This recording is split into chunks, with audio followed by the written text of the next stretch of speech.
Selamat pagi saudara-saudara, salam jumpa dan jumpa lagi. Kita sudah menikmati firman Tuhan selama ini, tentu banyak pengalaman suka dan duka sebagai pengalaman rohani, dan di dalamnya kita bertumbuh. Oleh karena itu saudara-saudara, kabar-kabarilah pengalaman itu agar kita bisa bersama-sama berdoa.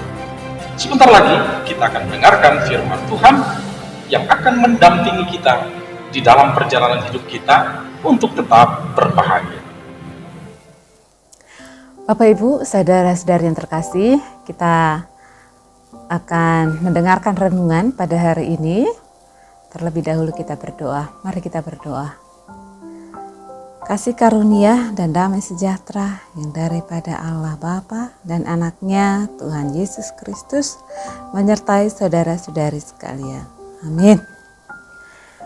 Bapak Ibu, sekarang kita akan mendengarkan firman yang dibacakan oleh anak pelajar CD kita.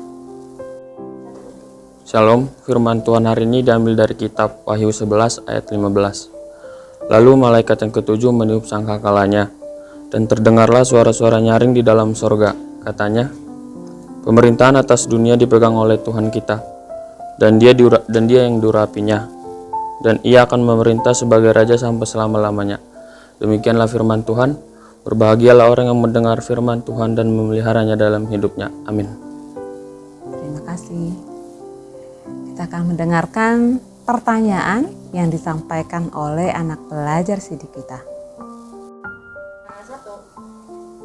Terima kasih atas firman yang sudah dibacakan. Saya mempunyai satu pertanyaan. Hidup kita di dunia hanya sementara. Tetapi sebagai manusia yang hidup, kita mengalami silih berganti penderitaan.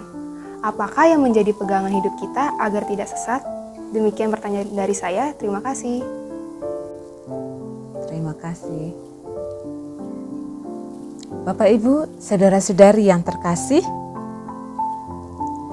tentu selama kita berada di dunia ini, silih berganti kita akan mengalami suka maupun duka. Ternyata begitu pentingnya dalam kehidupan kita boleh saling menguatkan, saling menghibur dikala kita ditimpa masalah atau pergumulan. Kalaulah hidup kita ini hanya sementara saja,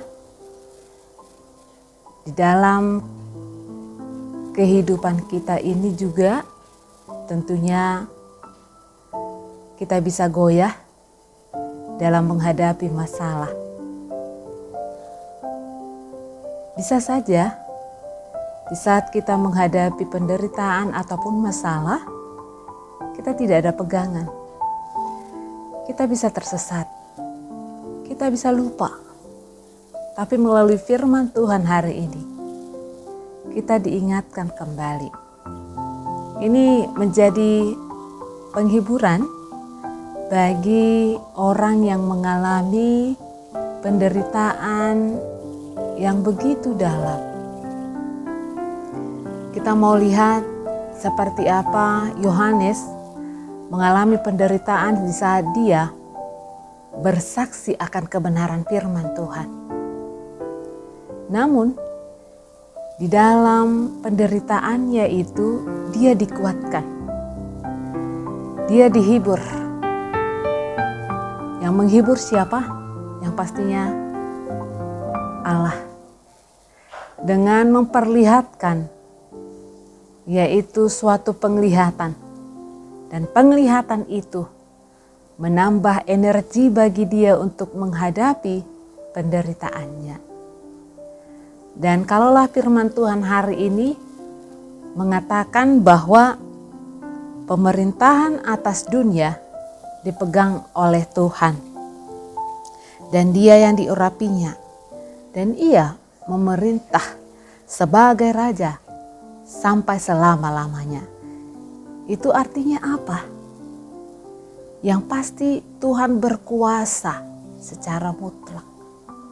Segala sesuatunya dia berhak Dia mampu untuk melakukan apapun yang Tuhan kehendaki.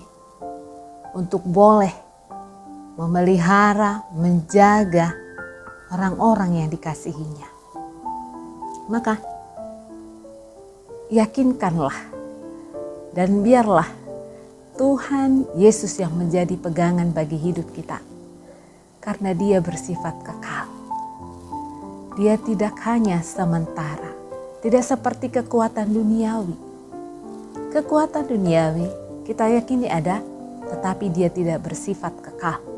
Dia hanya sementara saja. Sangat disayangkan kalau kita lebih percaya kepada kekuatan duniawi. Sementara ada yang lebih lagi. Maka kalaupun kita menghadapi penderitaan yang begitu dalam, mari bersandarlah kepada Tuhan. Tetaplah Tuhan Yesus. Jangan pernah pindah ke lain hati. Di saat kita pindah ke lain hati, kekecewaan akan kita alami. Tetapi bersama Tuhan ada kedamaian, ada damai sejahtera yang boleh kita terima dalam kehidupan ini. Maka di saat ada yang berduka saat ini, jangan terlena dengan duka. Duka akan berganti dengan sukacita. Pengharapan kita hanya kepada Allah saja. Yakinkan dirimu bahwa Tuhan punya kekuatan, punya kuasa mengatasi segala perkara yang ada dalam kehidupan kita. Maka biarlah kita tetap berpegang teguh hanya kepada Raja selama-lamanya, yaitu Tuhan Yesus Kristus. Amin.